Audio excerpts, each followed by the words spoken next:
Hi friends, నా పేరు సుధాకర్ రెడ్డి. మాది రావులపాలెం పీపుల్ వెల్ఫేర్ అసోసియేషన్ ట్రస్ట్ని రన్ చేస్తున్నాం.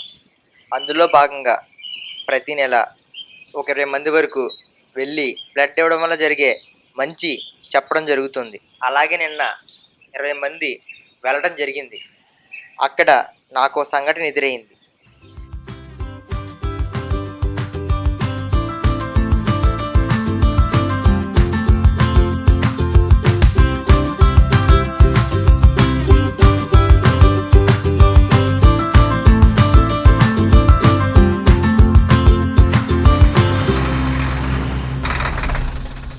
అన్న, ఏమైందన్నా? ఇది కంప్లైంట్ అర్థం కావట్లేదండి. ఈ కంప్లైంట్ కోసం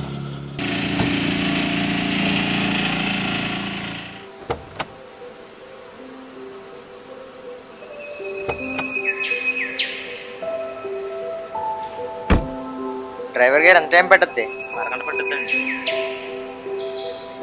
ఒరే, హాఫ్ అన్ అవర్ పట్టుద్దంటరా. అరగంట లోపల ఉంటాను.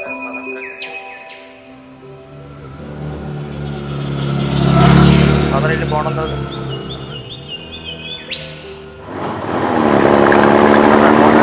పెద్దదేమో 20, చిన్నదేమో 15. పెద్ద గుంట ఒకటి.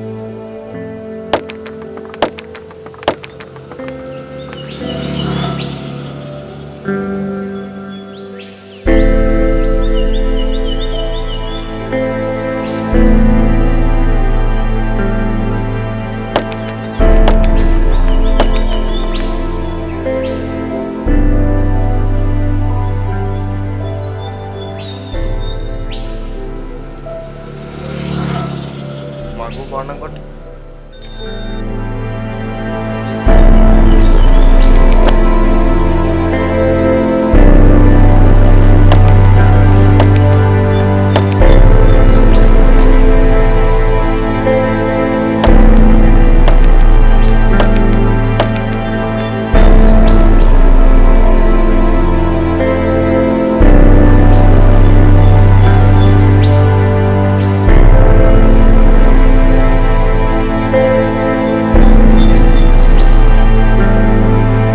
దాదా, నాకు మంచి బాగున్నాం కొట్టు.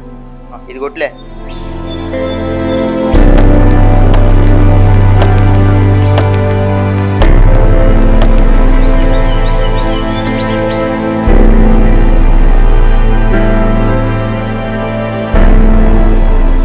దేవుడా, ప్రతిరోజు ఎక్కువ మంది ఎక్కిన బస్సు ప్రతిరోజు ఇక్కడ ఆగిపోయేలా చూడు దేవుడా. నీకు ఒక కొబ్బరికాయ వేస్తాను దేవుడా. ఎందుకు తమ్ముడు అలా కోరుకున్నా? క్షమించండి అయ్యా, ఆకలితో అలాగంటాడు. కొడుకు కోళ్ళు ఎవరు లేరు, నాకు ఎవరో లేరు. మనవరాల ఆ మనవడు మా దగ్గర ఉంటారు. 2 రోజుల నుంచి బడి లేక భోజనం లేదండి. బడి ఉంటే మధ్యాహ్నం తింటాకు ఉంటుందండి. 2వ శనివారం ఆదివారం బడి లేదండి. బడికి సెలవులు ఇవ్వడం వల్ల భోజనం లేక అలాగన్నాడండి. ఏమనుకోకండి అయ్యా. తీసుకురా. వద్దండి, తీసుకును.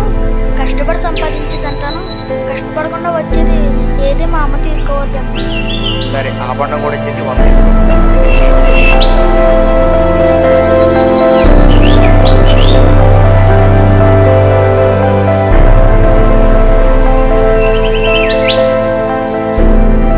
ఇంకా నిజాయితీగా ఉన్నారు ఈ రోజుల్లో.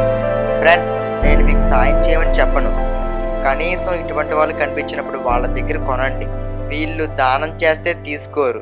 నాకు ఒక విషయంలో బాగా కోపం వచ్చింది. టెక్నాలజీ ఇంత పెరిగినా ఇంకా బల్లో భోజనం తిని బతికే వాళ్ళు ఉన్నారా? ఈ తప్పు ఎవరిది? నాయకులదా లేక దేవులదా? సిగ్గుచేటు.